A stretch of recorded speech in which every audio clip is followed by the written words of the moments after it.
Okay. Hi, welcome to Academic Market Insights. I'm Dr. Russell Rhodes from the Kelley School of Business. And as always, I'm joined by what do you want to be, Dr. A or Dr. Alpha today? We're going Dr. Alpha. So Dr. Adamiec, but Dr. Alpha. And she's been doing a little digging. But the whole idea behind this is to talk about things that relate to the classroom, but are also newsworthy. And if we took a shot every time we heard the word tariff these days, we'd be face down on a Friday morning. It's just a topic that's out there. I hear a lot of academics talking about how damaging tariffs can be.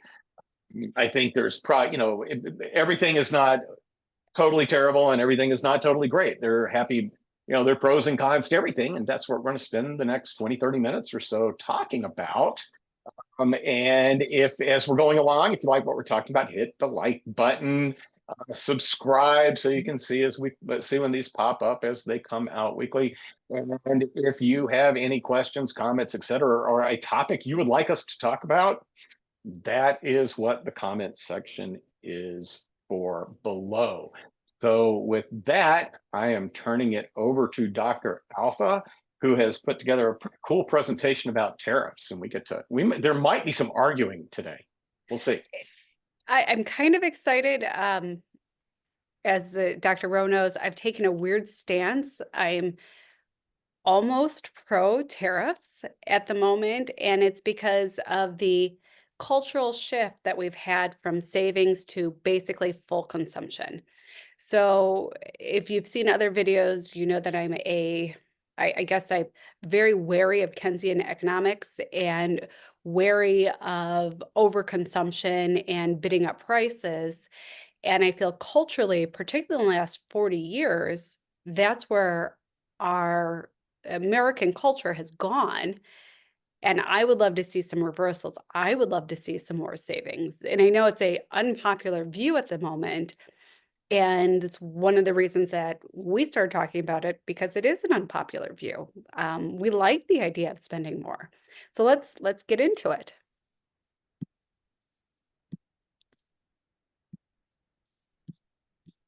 Start at the beginning. Which is a very good place to start.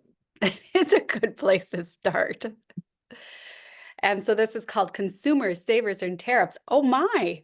So we'll see what, as the discussion evolves. And we're really going to take a look at it from the perspective of consumers and savers.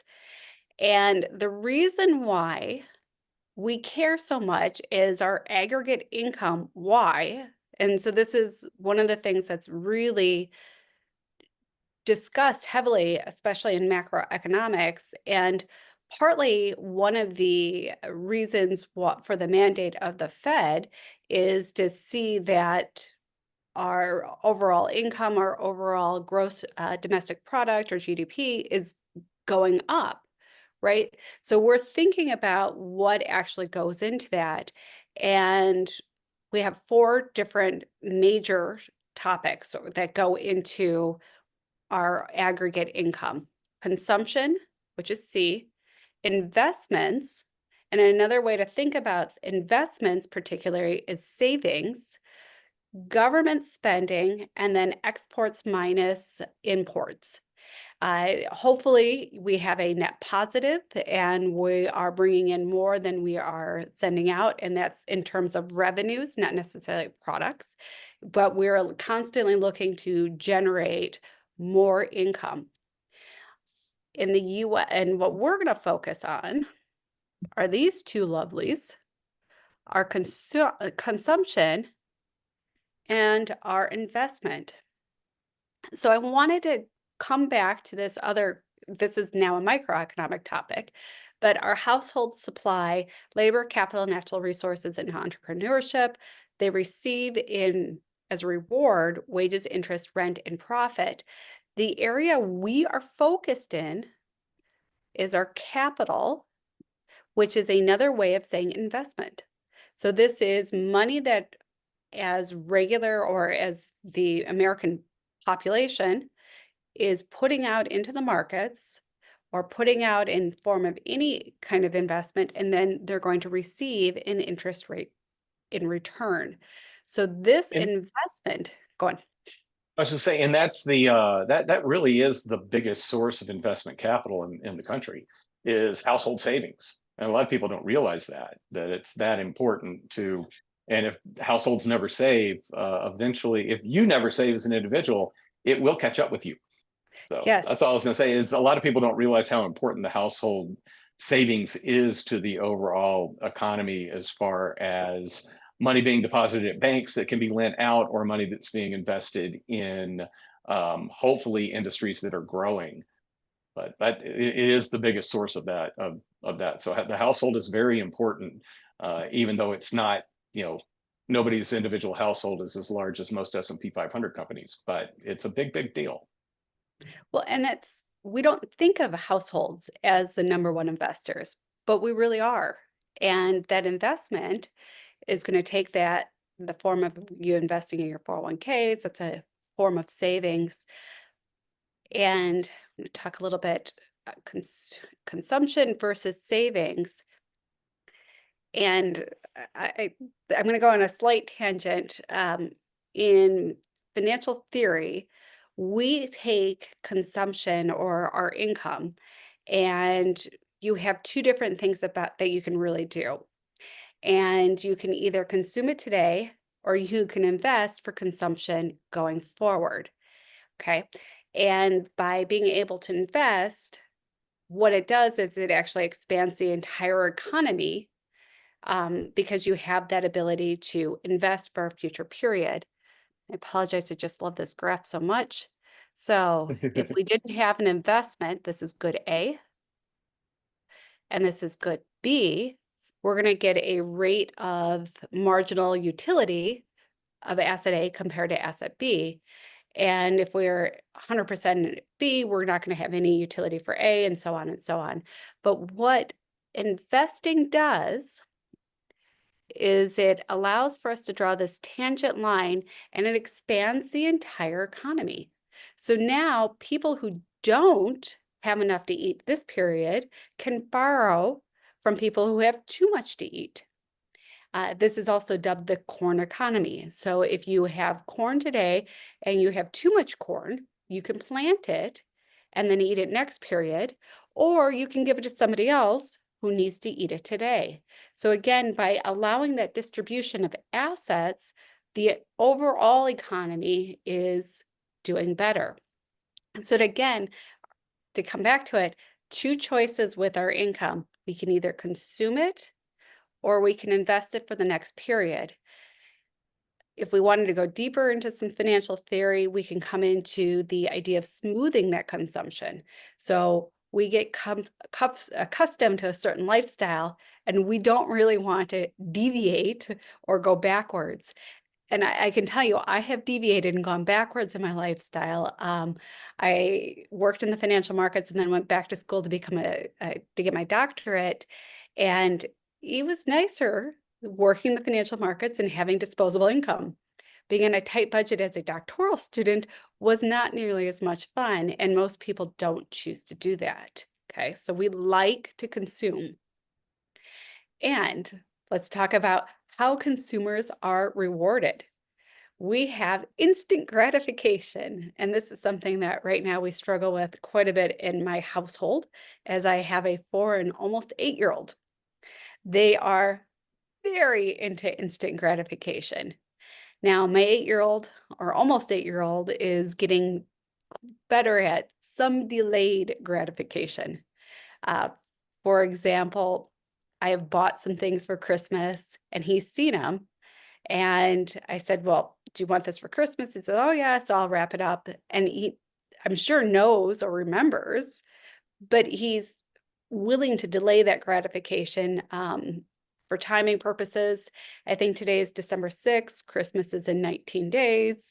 So he's got a little bit of time. My 4-year-old does not have that ability right now to delay that gratification yet. And then we talk Study. about, Oh, sorry. no, go on. Have you ever heard of the marshmallow study? It was a Hmm. study. Yeah. So Yep. so we've got high hopes for your older child now. That's So why all. don't you tell everybody about that marshmallow The study? marshmallow study was a study that they did, and I can't remember what age the children were, but I would assume they were in that 4 to 8 range. And they did something to the extent of they put a marshmallow in front of a kid, and they said if you don't eat that one, we'll give you two in the future or something along those lines. And most of them, some of them could hold off, some of them couldn't, but they actually studied the progress of these children over a long period of time. And the ones that could delay that, delay the gratification, were willing to wait. I think they ended up doing a lot better in life than than the little kids that grab the marshmallows instantly. I just want to tell you that the taste of a marshmallow makes me gag, so it's never really resonated with me that if I'd been a little kid, everybody would have thought, oh, well, he's a genius, because I would have gotten my two and I would have said, I'll just wait and see if some more are going to come along. Yeah, But that that that would would never. be I always thought it should be a cookie or something else, not a yeah, marshmallow. that would be my older one. He's not that into marshmallows. My younger one, I, the marshmallow wouldn't even make it to the plate before he'd grab it. And so, speaking of marshmallows, we can consume not only our products or our goods, but also food. That's our probably number one consumed good that we're going to get. And when we think about consumption, it's anything that you will use. So investment is some money that you put out for an investment. Everything else you're consuming. And investment is synonymous in this scenario as saving. So this is because even if you're saving and putting it into a bank, you're going to earn a rate of return for your deposit. It might not be very much, it might not be glamorous, it might not be sexy, but you're still getting a rate of return. So you're technically still investing. Maybe not wisely, but it's still an investment. Okay. So speaking of that, um, personal savings rates. And we can see that our savings rate in the 1960s was around 10%. And now we're closer to 4%. And granted, this is a long time period, but you can see the gradual decay or the gradual shift from higher savings to lower savings and higher consumption. We do have a unique spike during the pandemic, and this happened because we not only had all those stimulus checks, but a lot of stores were closed. So we couldn't do a bunch of shopping. So we were almost in a forced savings environment. And then I have not layered this in, but if we really wanted to layer in the cost of goods, I think this savings actually eroded quite a bit. I read a great article, I want to say in 2021, that The Economist wrote, and it said there was almost $3 trillion saved. And then by the following year, quite a bit of that had been spent. So we were starting to dig into our savings. It's one of the reasons why I think our economy didn't do so poorly during that high inflationary time period, is because we had that stockpile of savings. So that savings was almost like this little short-lived, and it was good that we did because we had inflationary pressures in 21 and 2022. So, any comments? I mean, the one thing with respect to the high savings around the stimulus checks is you didn't really. There was so much uncertainty Yeah, that you weren't turning around and using that money to buy crap off of Amazon. You right. were hanging on to it to make sure you'd be able to pay your rent or something else.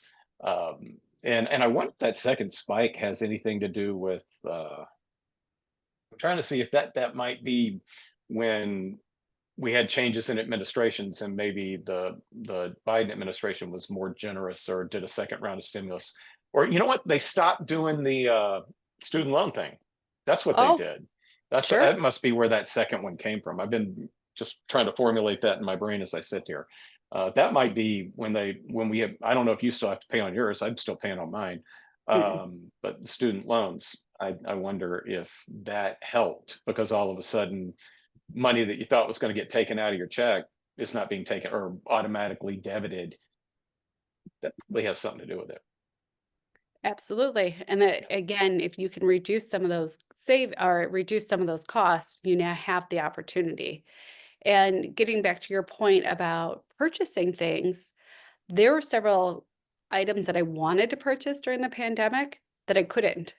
Yeah. For example, I remember wanting to get a sprinkler because it was a bizarrely hot summer, and I went to Target and there was one sprinkler left. So even if you wanted to spend it because of supply chain issues, there Oh really yeah. wasn't as much available as you might think. Okay. And we want to compare this to our 1 year interest rate, risk-free rate. And so this is, I think, 1962. I couldn't get the data all the way from 1960. I was a little disappointed. But you can see, again, we have this downward trend of rates, and we get pretty darn close to zero in 2003. So I know we talk quite a bit about the different housing bubbles, but there was the housing bubble in 2005 and then in 2008. And then after that bubble, we had rates drop all the way down to zero. And that's because, or not quite zero, but very darn near zero. And part of that was because of the quantitative easing of desperately trying to get us out of that recession that occurred. So from an investment standpoint, this is really not attractive. There is very little incentive to save your money if you're not going to be compensated in the form of any kind of return. And a rate of almost zero is very unattractive. And even when we started to peak up again, we just got a little bit above the 2.5 rate and then plummeted down to 2020. And now or at least I know I am, I'm very concerned about this nice high rate of over 5%. And partly because this time period of rates of 15%, almost 17%, I really wasn't around for, so I didn't personally experience these super high interest rates. I've spoken to other people who have told me when they were able to refinance their home at 8%, they were ecstatic. And now I think about an 8% mortgage rate, I think, oh my word, that's just insane. But you would take one out at that level now. Yeah. It's So funny. it's perspective is everything on this. Mhm. So we're in an environment where it's not attractive to save. And so what people did is they started just consuming because you have that Mhm. instant gratification. It feels good to consume. My sister and I joke about the new dress high. So every time you buy a new dress, you get a nice little high from it, right? And it feels pretty darn good. Do I need a new dress every week? Probably not. But if you're looking at a 0% rate for savings, there's very little motivation to do so. And I'd like to also comment, this is a fairly long time period.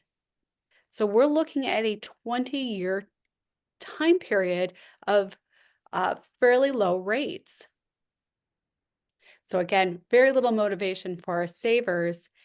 And I think this is bad for our economy in the long run.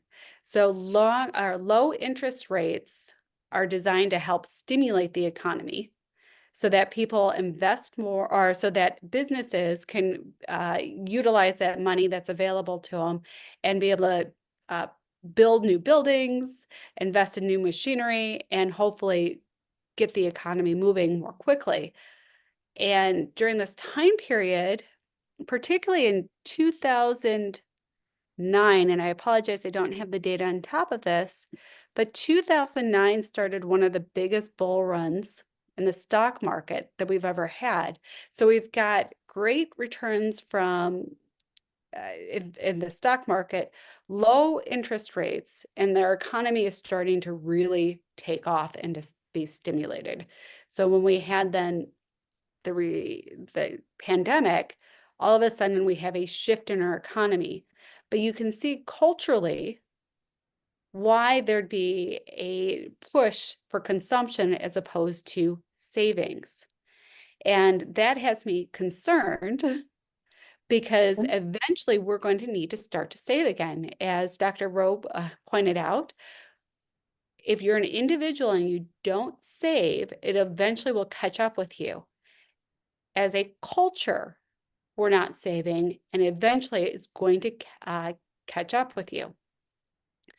So again, as tariffs are coming out, the idea, it almost creates a taxation on goods from other countries. And I see this as, and this is again my very controversial viewpoint, as possibly a good thing because it will slow down the economy and it will hopefully slow down our purchasing and our consumption of goods. We're so accustomed to that instant gratification. I think most of us now, if we liked marshmallows, would fail that marshmallow test. And we need something to slow down our economy from a cultural standpoint, because this is how Americans react to the ability to buy things. Yeah. So the tariff will hopefully create a taxation.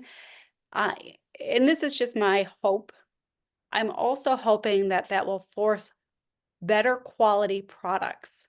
So right now, because we're in such a consumption nation, we're consuming all the time, the quality of some of our products have declined substantially because we're so accustomed to just tossing something and going out and buying something new. I've seen some different articles and they reference different products from the 80s and they say things don't last as well as they used to. And there's a picture of a set of hair rollers, electric hair curlers. And this set has got to be from, I don't know, the 1980s. I'm very familiar with it because I personally own one. And my mom had gifted it to me, and she gifted it to me in the early 90s. So I know it's got to be at least since like 87, 88, but they still work. They're still good. And it's now 2024, almost 2025. We're talking about a product that's well over 30 years old, and we're talking about hair rollers. I think that culturally, it would be good to go back to better quality products that we're buying less frequently and helping slow down our economy almost more organically than having to manipulate interest rates. Now, everybody's the hot topic.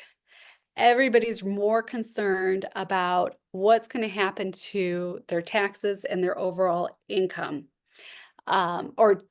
And let's rephrase that as disposable discretionary income, right?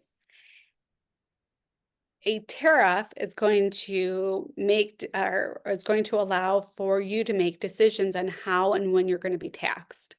As opposed to an income tax, the government is going to make that decision for you. So as a result, hopefully, if you're starting to slow down your consumption, you can be in better control. And I will be very forthcoming. I am a libertarian politically. I believe in lower income taxes, and I believe in more freedom and control of your own finances. And I personally think that's a good thing for consumers and Americans. The thing, and I'm working on a book about Warren Buffett, and I was listening to his 2024 annual meeting yesterday, and he's talking about selling some of their Apple, but he is very straightforward about one of the reasons they were taking profits on Apple was they were a bit concerned that we were going to be in a higher taxation environment at some point in the future, really because of deficits. He Mm. also was making those comments when it looked like Joe Biden was going to win the presidency and not necessarily Trump. So he may have a different attitude now, but he blatantly says, he goes, you know, the government taxes corporations 21% right now. If they choose to go to 35% tomorrow, there's really little we can do about it. In fact, it's been as high as 52% during my career. Oof. But that lack of control that we have over that one, as opposed to tariffs, we can choose what we're going to buy. And that kind of morphs into, I think we'd be better off with a consumption tax Mhm. than an income tax.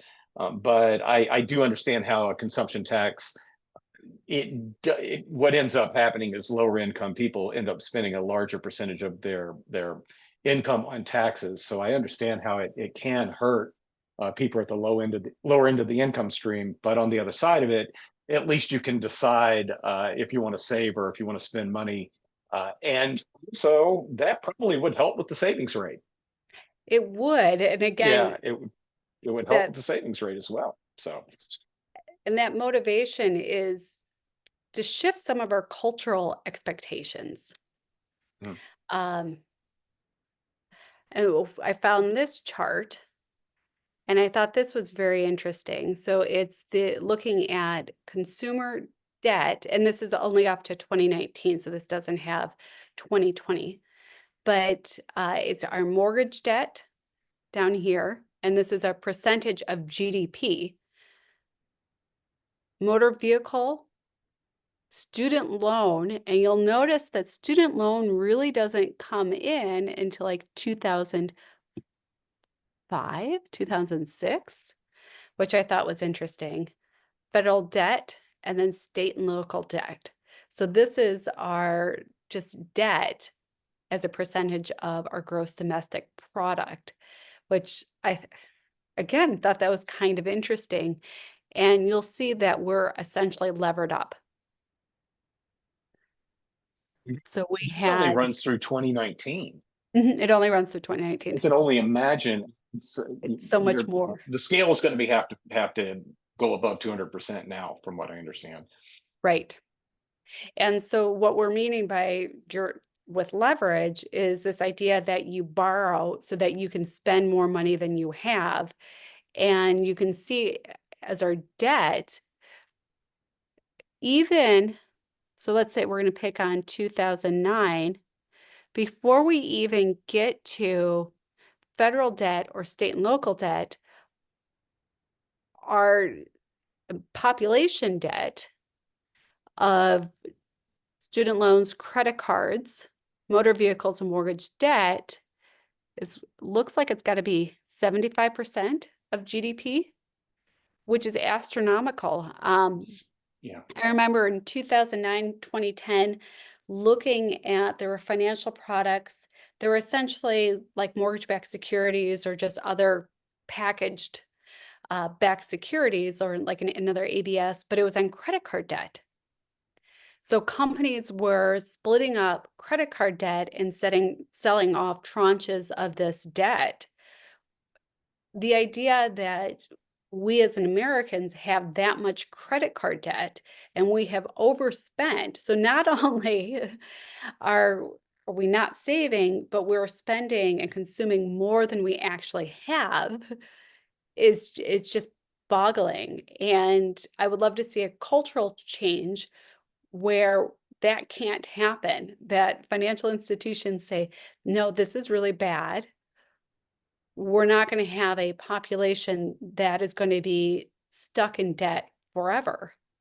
And again, this comes back to a cultural shift of being able to say, no, I don't need new hair rollers. I will use my mom's old set from 1985. And I think they're actually from 87, but like from 1987 and say, okay, we're just going to hang on to them as opposed to just going out and spending more money. Oh, We have more slide. Well, We and have, could you go back just for uh, 1 second, going back? Um, the, what's the American dream? This is mm, how everybody can tell this is not scripted. Typically, what is the little American dream? they want their own house and Exactly. yep. That's not the American dream anymore. The American dream is just to be out of debt when you retire. Isn't that sad? And I But don't even think that's a I mean, plausible dream that's more anymore. achievable than owning a home. Yeah, You but know? I don't think that, or at least owning a home outright. Hmm. Um, Lots of people have mortgages they can't afford. And we talked about Yeah. that, I think, 3 sessions ago of like Talk about people. rent versus mortgage, and there really are, a lot of people should just rent. I have a younger sister that's got a totally different economic situation than I do, and she will rent her whole life. I'm her landlord, but she'll rent. But in all seriousness, it was just cheaper uh, all around if I bought a condo and then turned around and had her pay me basically the mortgage payments on it. It's just a lot cheaper to do that than rent at the time that we did that. About half as much. Wow. I think that number has flipped since. But yeah, it's just looking at this, you think, should your and I do a personal, like a 1 hour personal finance class across all of the Indiana campuses, and we talk a lot about what it takes to get to home ownership, et cetera. Really don't talk about trying to be debt free all the time. We talk about the dangers of debt, but probably you say a cultural shift. We need to be emphasizing that even more, maybe at the academic level when we've got the Oh, undergrads, and scare them a little bit about the dangers of taking on too much debt. and again, the reason this fear is once you get stuck, getting out becomes almost impossible. Now, we talked about I know what this one is. This is looking at the 30-year interest rate. So we talked about, let me see, 2 slides ago or 3 slides ago, this is the 1 year. So if you've got time, you're also not being really rewarded. And so this one I think is 1975. I couldn't get it from 1960, but the rate of return for a 30-year loan right now is less than 5%. That's not very attractive to tie up your money for 30 years. Now, it was a little more attractive in 1982 at 15%. But if you go back to the Imagine. year, you're all, I mean, it's, Yeah. and we, as finance professors, we bang the drum on the time value of money. And just real quick, the time value of money, it says that the future value, so our present value is going to be equal to our future value divided by 1 plus that rate to our time. And with the idea that the longer time periods, you're going to have a higher rate. When those rates are the same for a 1 year or a 30-year, you lose that motivation to encourage savers to put money in for the 30-year. So right now, like the whole point again is this idea that perhaps tariffs are a mechanism to shift some of that, our culture, from consuming all of our money just to start saving. Hopefully. Comments? So yeah, it's and we're in a situation right now where the economy's been slowing a little bit. Where we're talking on we're talking on the first Friday of December, where we just got the employment number, and employment ticked up just a little bit. So people are not feeling totally secure out there, but at the same time, uh, credit card delinquencies are rising and auto loan delinquencies are rising. So we love we've just, I think we've just become a nation of a ton of consumers, and The last real frugal generation that we had might be kind of dying off on us now. Uh, Ones that lived through, the generation before us or before me for sure. But it just seems like that is a trend that we've been going in as well. Everybody's got to have their stuff. Well, and it's And interesting that and we should definitely do another session fully on the transfer of wealth from the baby boomer generation to Mhm. our generations. Um, and we should also spend some time talking about fraud for seniors. Oh yeah. Uh, yeah, that's another pet project of ours. But this idea that that generation is much more financially conscientious, and part of it is because their parents lived through the Great Depression. So they were trained by their parents to be uh, fiscally conservative, and then they had prosperity, substantial prosperity, and it was easy to let those lessons fall to the wayside.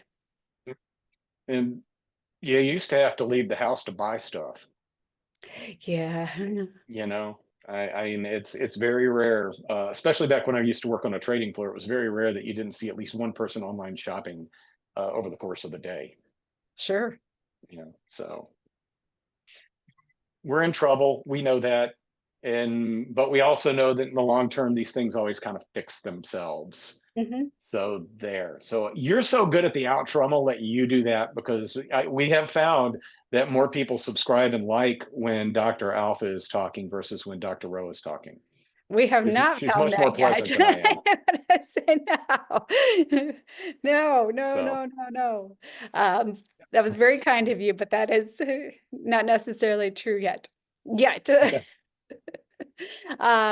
Well, with all of those things, thank you so much for joining us. If you fully disagree with all of the things that I've said and you think she's off her rocker, that's crazy. Tariffs are terrible. yeah, Somebody's there?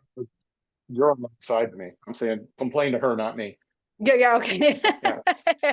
Come, but we would love to hear your comments. Again, I fully understand that this is a controversial position to take, that tariffs might be good in the long run.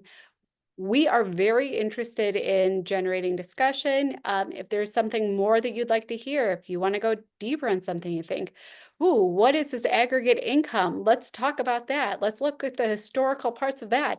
We would be happy to do so.